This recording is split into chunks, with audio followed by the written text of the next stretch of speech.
नमस्कार बच्चों, good evening to all. Welcome on this lecture and in this course.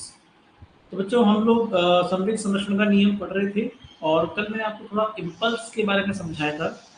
Impulse की जानकारी दी थी कि आवेग क्या होता है। संवेग और आवेग सिमिलर सिमिलर वर्ड है, मतलब दोनों का अलग अलग है। तो बच्चों ऐसा कोई कंफ्यूजन वाला काम मत सोचना कि आप लोग आवेग संवेग में कंफ्यूज हैं। दोनों चीज़ें लगभग लगभग सेम ही हैं, है ना। दोनों में ऐसा कोई खास अंतर है नहीं। क्लियर।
इंग्लिश में इसको बोलते हैं, क्या लिखा देखो, संवेग संरक्षण के नियम की परिभाषा कल हम लोग लिख चुके हैं, ठीक है ना।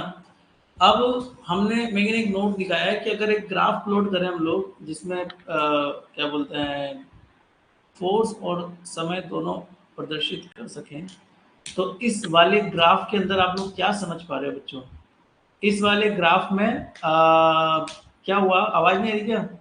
इस वाले ग्राफ में देखो, कुछ पॉजिटिव एरिया ऊपर है, कुछ नेगेटिव एरिया ऊपर है, तो अगर टोटल एरिया निकालो तो जीरो हो जाएगा वो, क्योंकि फोर्स एक वेक्टर क्वांटिटी होती है, ठीक है, इसलिए इस ग्राफ का टोटल इम्पल्स जो है वो जीरो है, ठीक है ना।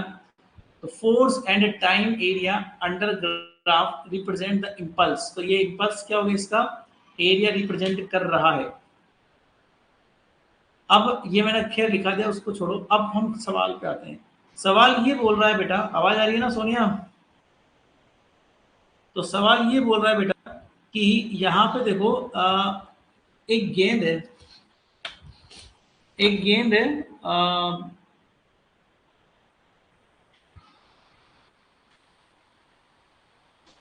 हेलो, आवाज आ रही है? हाँ, तो एक गेंद है, वो 0.2 किलोग्राम की है, जो गेंद दीवार से 45 डिग्री के कोण पर 25 मीटर पर सेकंड के वेग से टकराती है।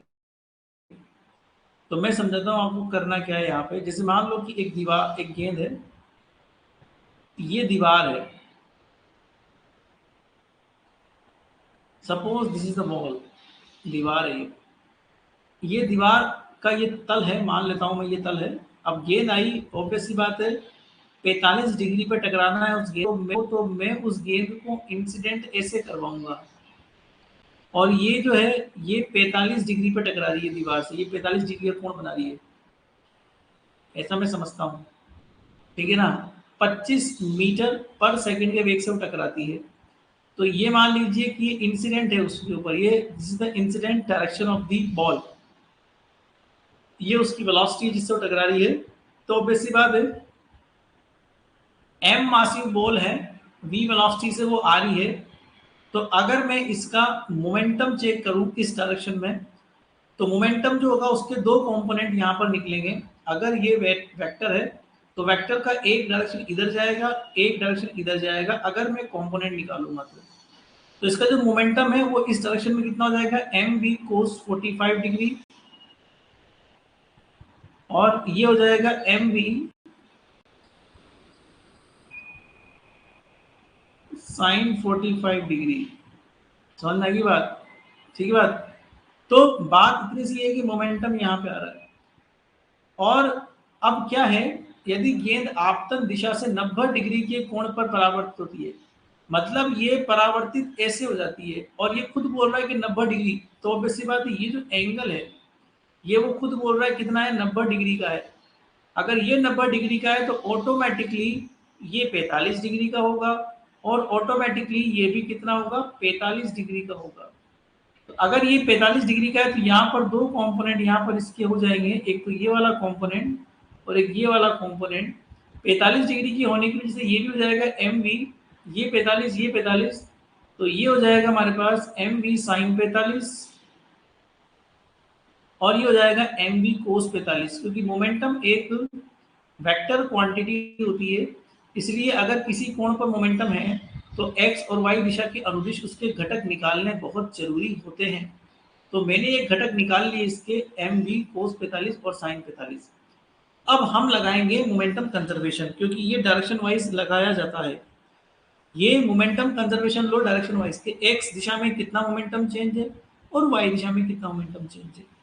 जब दीवार से टक्कर होती है तो उसके पहले गेंद इंसिडेंट हो रही है, और दीवार से टकराने के पश्चात गेंद मतलब बाहर निकल जाती है। कोई प्रॉब्लम नहीं है, देखो बहुत सिंपल है सोनिया। आप ये देख लो इस सवाल में कि इंसिडेंट मोमेंटम कितना है और मतलब रिफ्लेक्टेड मोमेंटम कितना है। एक्स और वाई दोनों में हमको चेक करना है मोमेंटम चेंज, और ऐसे ही चेक करते हैं जैसे आप लोगों ने कभी कॉम्पटन इफेक्ट पढ़ा हो, तो कॉम्पटन इफेक्ट में मोमेंटम कंजर्वेशन लगाते हैं हम लोग, वहां भी सेम मोमेंटम ही हम लोग यूज करते हैं। तो बड़ा आसान सवाल है बेटा ये तो। इसमें कुछ नहीं है। अब देखो गेंद जब टकराती है तो गेंद टकराने से पहले एक्स दिशा में टोटल मोमेंटम और बाद में, तो इन एक्स एक्सिस, पहले हम एक्स एक्सिस में मोमेंटम चेंज देखेंगे। तो total momentum change is equal to initial momentum minus final momentum. हम एक्स में देख रहे हैं, तो अब मुझे आप खुद बताओ देख के, इंसिडेंट डायरेक्शन में इंसिडेंट मोमेंटम एक्स में कितना है?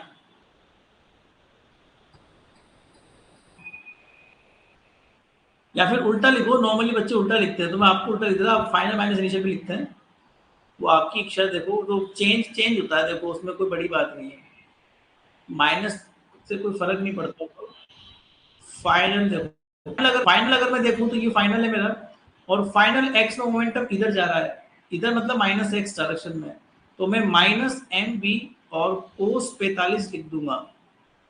अगर मैं यही इनिशियल देखता हूं, मतलब इंसिडेंट, तो वो इधर जा रहा है, इसका मतलब M B minus M B cos 45, खैर कोस लिखो चाहे साइन लिखो एक ही बात है।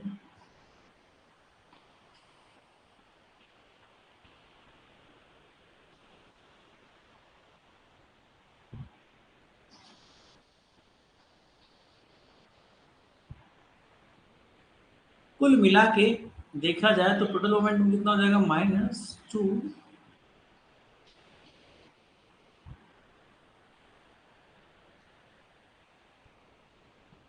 अरे समझ में आ गई बात। ऐसे वाई में देख लो, इन वाई एक्सिस, खुद बताओ वाई एक्सिस के अनुदिश कितना होगा मोमेंटम चेंज, खुद बोलो कितना होगा मोमेंटम चेंज। वाई एक्सिस में इनिशियली नीचे जा रहा है, इसका मतलब ये है कि माइनस एम वी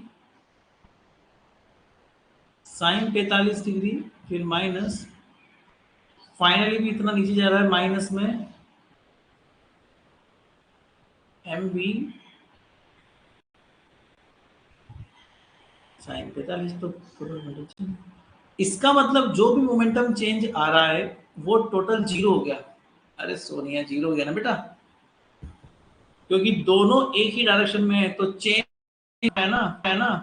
उसने संवेग परिवर्तन की गणना करने को कहा, तुमने संवेग परिवर्तन की गणना कर ली। बस इस सवाल से मेरा ये तात्पर्य है तुमको बोलने का कि मतलब कि संवेग संरक्षण जो नियम होता है वो दिशात्मक रूप से लागू होता है। आपको दिशात्मक देखना है, एक्स में अलग देखना है, वाई में अलग देखना है। कोई भी वेक्टर क्वांटिटी अगर इस तरह से कार्य करती है तो हमेशा उस स्थिति में दिशात्मक ही देखा जाता है। सवाल नंबर 2 करेंगे, लिखो क्वेश्चन नंबर 2, 6 मीटर पर सेकंड चाल से, तुमने वो सवाल किए यूनिट नंबर 3 के पूरे, बताओ। यूनिट नंबर 3 के सवाल कर लिए, उसके सॉल्यूशंस देख लिए, उनको आत्मसात कर लो सॉल्यूशंस को, तो मुझे बताओ, मैं यूनिट नंबर 4 के सवाल सेंड करूंगा आपको। 6 मीटर पर सेकंड चाल से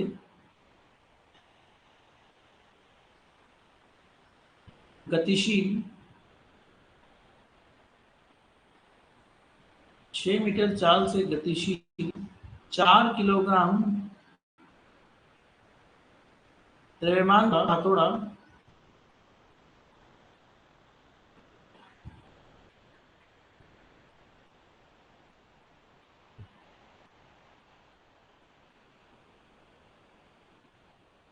द्रव्यमान का हथौड़ा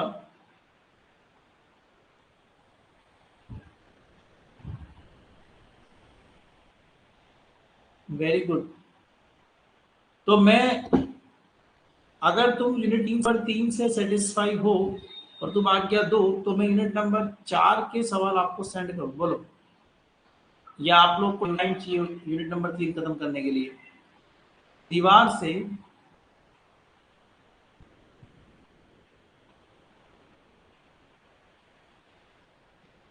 टकराकर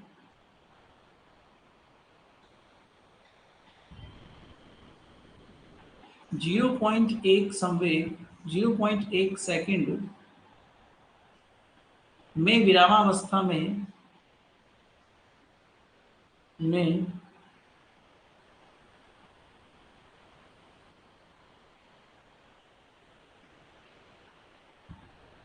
विरामावस्था में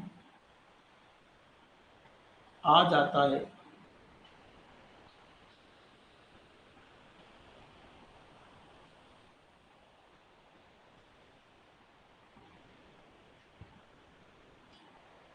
ठीक है, तो मैं एक दिन का वक्त और देता हूँ, चलो 2 दिन का वक्त। आज का, आज रात में देख लो, कल पूरा दिन लगा दो, मैं परसों तुम्हें सेंड कर दूंगा। फिर गणना कीजिए।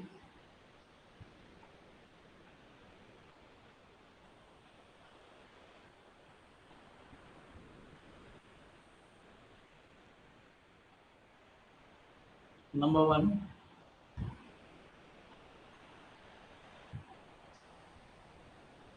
बल का आवेग।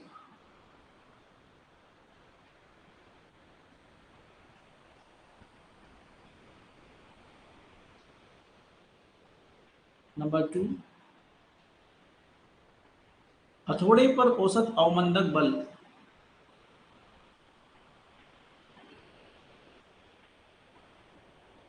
हथौड़े पर औसत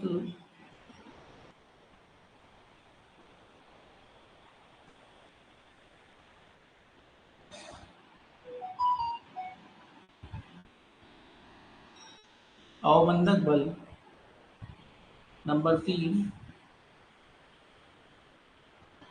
हथौड़े का औसत अवमंदन।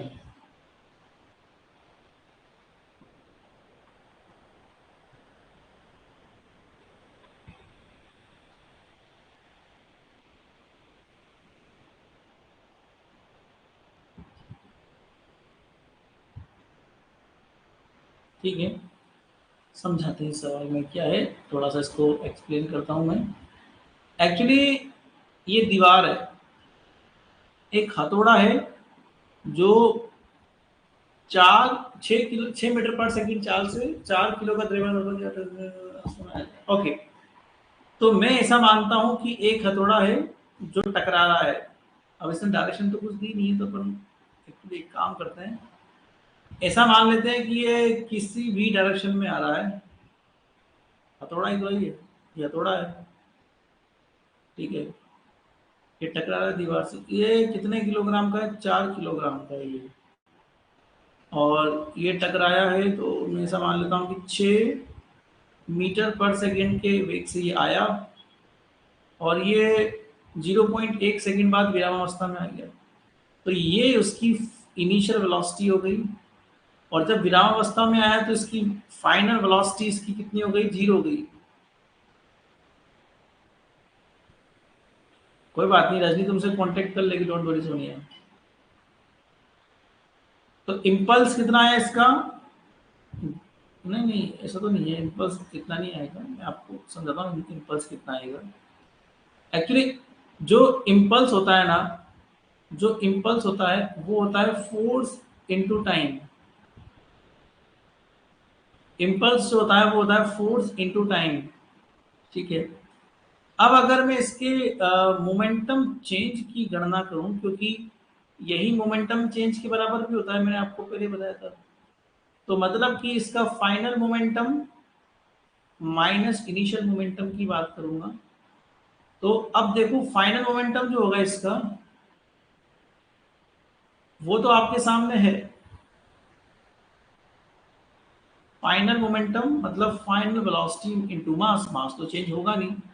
और फिर इनिशियल मोमेंटम मतलब इनिशियल वेलोसिटी इनटू मास, मास तो चेंज होगा नहीं, चाहे इनिशियल हो चाहे फाइनल हो, उससे कोई फर्क नहीं पड़ता। तो मैं अगर यहाँ पे देखूं तो इसका जो मास है वो कितना है? 4 किलोग्राम का है बेटा। इसका जो मास है वो कितना है? 4 किलोग्राम का है। ठीक है, और इसकी वेलोसिटी कितनी है? फाइनल तक खेल इतनी है। तो अगर मैं ये बोलूं कि ये तो 4 किलोग्राम का है, और वेलोसिटी फाइनल इसकी 0 है, माइनस इनिशियल वेलोसिटी इसकी 6 है, मास 4 किलोग्राम का है। ठीक है, तो ऐसे अगर देखा जाए तो कुल मिला के 6 चौक 24 का ही हो गया, तो -24 का हो जाएगा। -24 न्यूटन का ये इम्पल्स जनरेट करेगा। -24 न्यूटन का इम्पल्स जनरेट करेगा, है ना। ओके,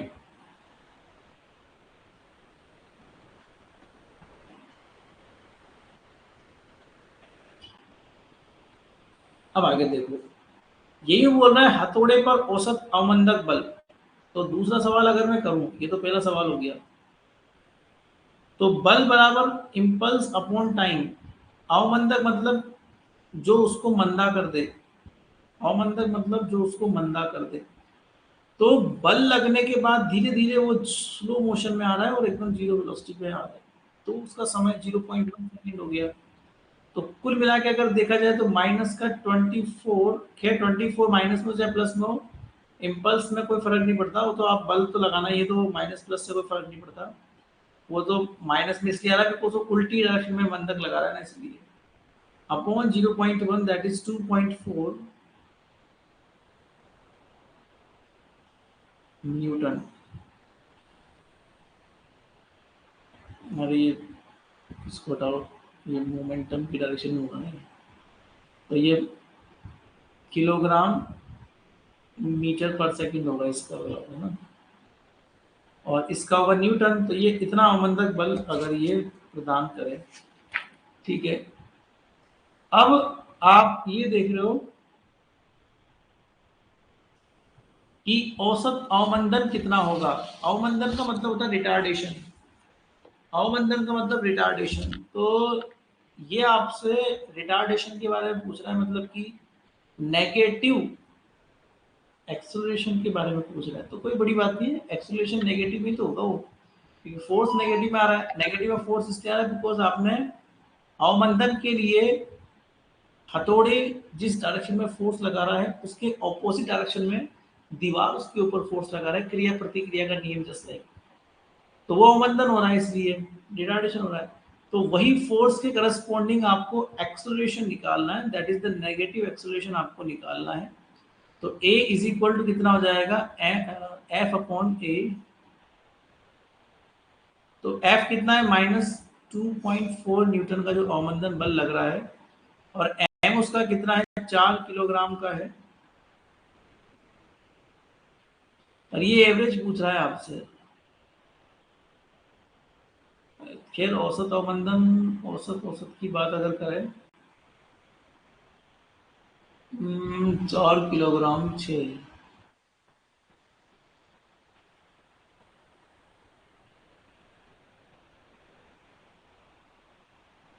ठीक है, कोई प्रॉब्लम नहीं।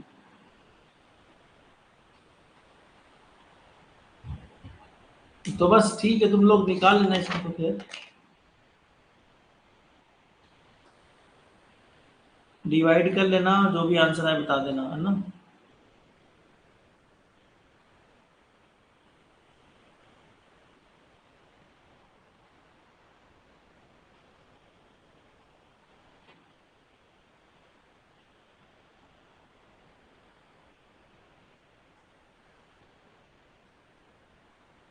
उल्टा कर दिया यार तुम लोगों ने, मुझे गलती करा दी है।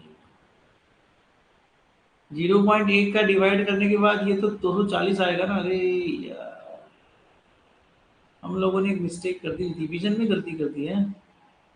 सौरभ, तुमने भी यार 2.4 करवा दिया मुझे, ये डिवीजन गलत हो गया ना। 240 होगा ना, ये 240 न्यूटन का बल लग रहा है, ये ऊपर जाएगा ना बेटा, समझ रहे हो। अब ये जब डिवाइड होगा तो -6 चौक 24 मीटर पर सेकंड स्क्वायर का हो जाएगा। वही मुझे आंसर क्यों नहीं आया, अब आया आंसर, अब ठीक है। अरे समझ में आ गई बात। अरे नहीं सोनिया, 60 आएगा, अब देखो करके। ऊपर वाला भी तुमने गलत बताया ना, ऊपर वाला 24 आएगा आंसर इम्पल्स का, इम्पल्स वाला 24 आएगा सोनी ने जैसे बताया, और फिर नीचे वाले में 0.1 का डिवाइड करेंगे।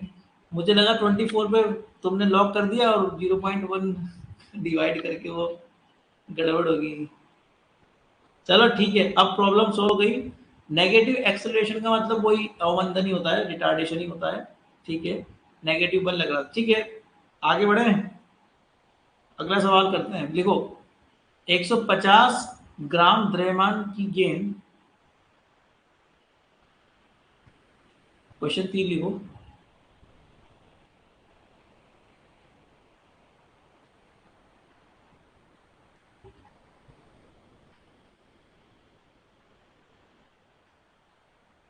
लिखो, 150 ग्राम द्रव्यमान की गेंद 12 मीटर पर सेकंड के वेग से 12 मीटर पर सेकंड के वेग से, मतलब इनिशियल वेलोसिटी दे रखी है आपको, स्टार्टिंग वेलोसिटी है उसकी,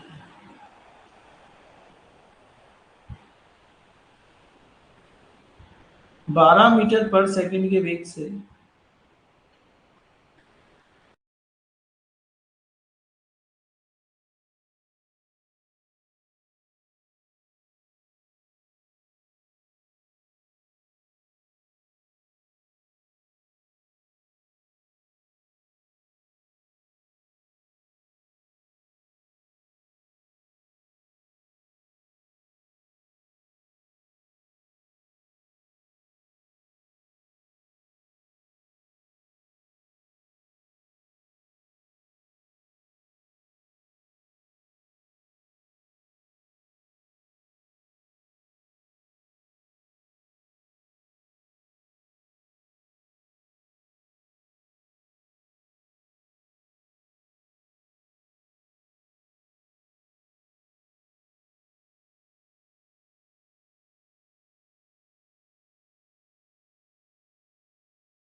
हेलो, अब दिख रहा है क्या?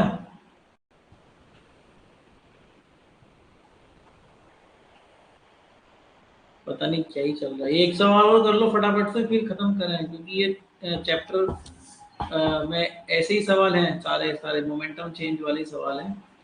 तो ये और क्वेश्चन कर लेते हैं हम लोग, उसके बाद फिर इस यूनिट को खत्म कर देते हैं ना। ठीक है, हाँ, तो मैं क्या बोल रहा था, वापस लिखो सवाल को। 115 ग्राम द्रव्यमान की गेंद, लिखो 115 ग्राम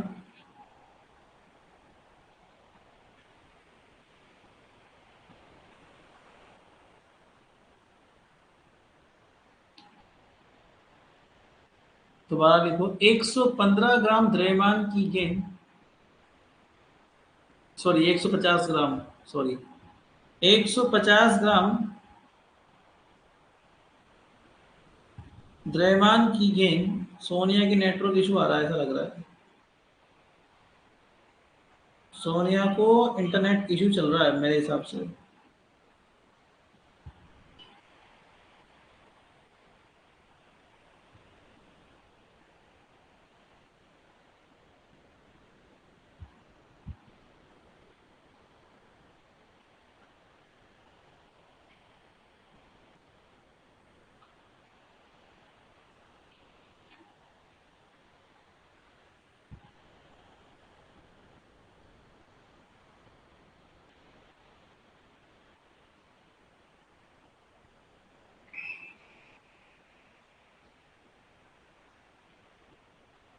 हाँ, लिखो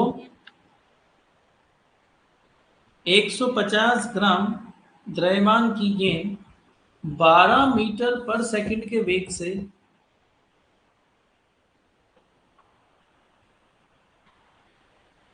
कोई बात नहीं, एक सवाल ये सोनिया, लास्ट क्वेश्चन है इस यूनिट का, खत्म करो उसको भी बस, है ना। 150 ग्राम द्रव्यमान की गेंद 12 मीटर पर सेकंड के वेग से किसी दिशा में गतिशील है, किसी दिशा में गतिशील है।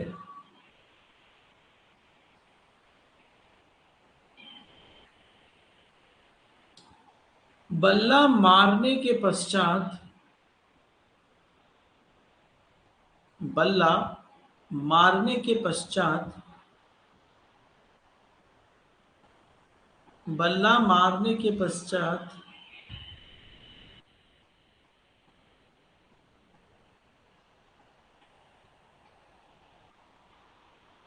बल्ला मारने के पश्चात वह पुनः उसी दिशा में, वह पुनः उसी दिशा में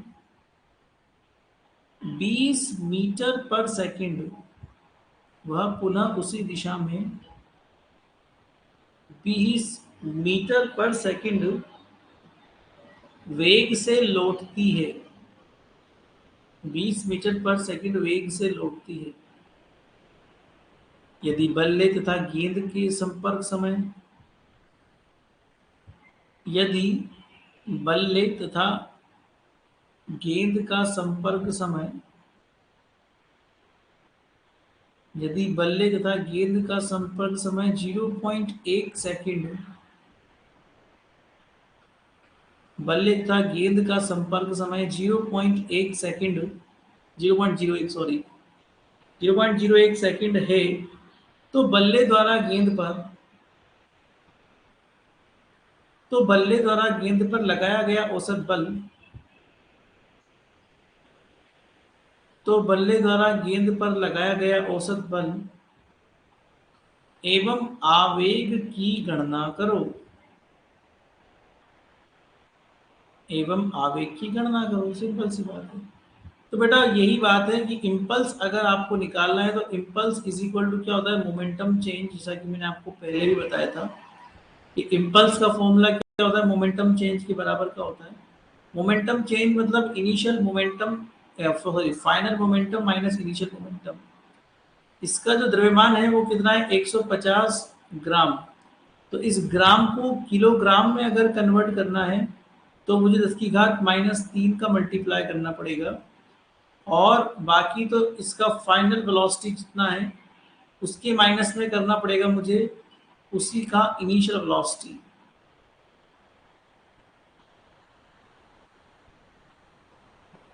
अब वो पुनः उसी दिशा में जा रही है, इसका मतलब देखना, कोई अगर यहाँ पर बैट्समैन खड़ा हुआ है, यहाँ से कोई गेंद आ रही है मान लो, तो जब वो बल्ला मारेगा तो वो इधर जाएगी पुनः उसी दिशा में, मतलब कि जिस दिशा से वो आ रही है। तो यू और वी की डायरेक्शन जो है वो अलग अलग हो गई। यू और वी की डायरेक्शन अलग अलग होने से क्या हो जाएगा कि फाइनल तो वी वेलोसिटी एक्स डायरेक्शन में है, उसकी तो कोई प्रॉब्लम ही नहीं है, बट इनिशियल जो है ना वो जस्ट उसकी उल्टी दिशा में है। इसका मतलब ये हुआ कि यहाँ माइनस माइनस क्या हो जाएगा, यहाँ पे सिंपल सी बात है कि अगर इनिशियल वेलोसिटी यहाँ पर उल्टी दिशा में है तो ये माइनस माइनस का 12 हो जाएगा। ये यहाँ पे खास बात थी। सॉल्व करने पे 4.8 यहाँ पर आ जाएगा। अरे बोलो, बात समझ में आ गई क्या सौरभ? जो लिखा हो समझ में आया? ऑब्वियस सी बात, तुम क्रिकेट खेलते हो यार, अगर आप जिस दिशा में बॉल डालते हो उसके विपरीत दिशा में बॉल मारता है ना वो बैट्समैन, तो 20 जो है वो वी जो है वो प्लस एक्स में जा रहा है, तो ये ऑब्वियस सी बात है कि जो बॉल डलेगी शुरू में वो माइनस एक्स में डलेगी ना। समझ रहे हो? ये जो है ये तुम्हारे 12 मीटर पर सेकंड है, और ये तुम्हारा है 20 मीटर पर सेकंड, तो इससे तुम्हारा फोर्स निकल जाएगा। अब अगर एफ निकालना है तुम्हें, तो एफ बराबर क्या हो जाएगा, वही आई अपॉन डेल्टा टी करके निकल जाएगा, तो ये तुम्हारा फोर्स निकल जाएगा 4.8 अपॉन।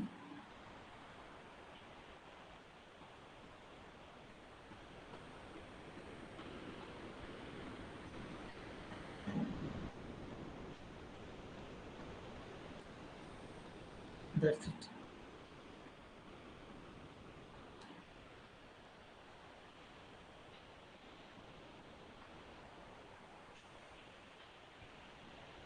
बस यही हमारा काम था। अब कल से हम यूनिट नंबर 6 शुरू करेंगे। चौथी यूनिट के सवाल कब डालने हैं मुझे बता देना, तो चौथी यूनिट की भी डाल दूंगा मैं। फिर हम लोग 6th यूनिट कल से शुरू करेंगे, फ्रिक्शन वाली। उस फ्रिक्शन वाली यूनिट में ही मैं वो कार वाले एग्जाम्पल कराऊंगा, कार का bending of car in the road, वो सारे। और वो ब्लॉक वाले एग्जाम्पल जो तुम लोग बोल रहे थे कि सर वो ब्लॉक वाले एग्जाम्पल में समस्या आती है, वो सब करके ना, तो ब्लॉक वाले एग्जाम्पल भी मैं आपको वो करवा दूंगा कि उसका कोई इशू नहीं है।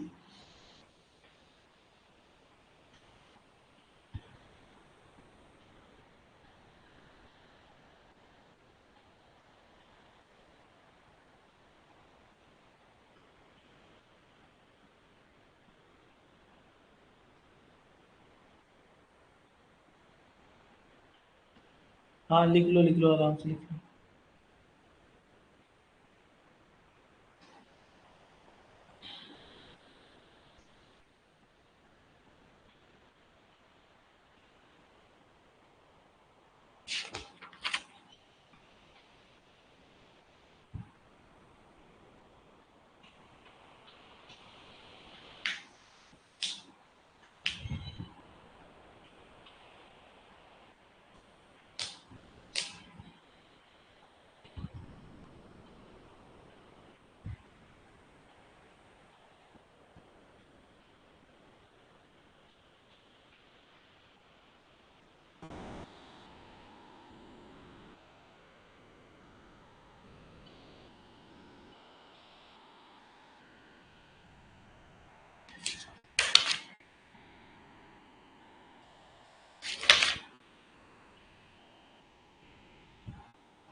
ओके सौरभ, ठीक है,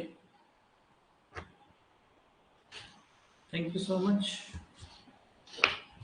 हाँ ये वाले तो हो गए, कल से अपन घर्षण पढ़ेंगे, फ्रिक्शन। कल से फ्रिक्शन वाला काम देखते हैं, फ्रिक्शन क्या होता है उसको समझेंगे कल हम लोग, है ना। तो सारा काम फ्रिक्शन से शुरू होगा। इसके सवाल मैं आपको सेंड कर दूंगा, जैसे आप लोग सवाल करते जाओगे धीरे धीरे मैं और क्वेश्चंस आपको सेंड कर दूंगा। यूनिट नंबर 4 के सवाल सेंड करना है तो मुझे पहले एक बार इन्फॉर्म कर देना कि सर मैंने यूनिट नंबर 3 कंप्लीट कर ली, मैं परसों के दिन यूनिट नंबर 4 डालूंगा, ठीक है ना। यूनिट नंबर 5 थी, अब इसके बाद यूनिट नंबर 6 शुरू होगी अपनी, है ना। Thank you.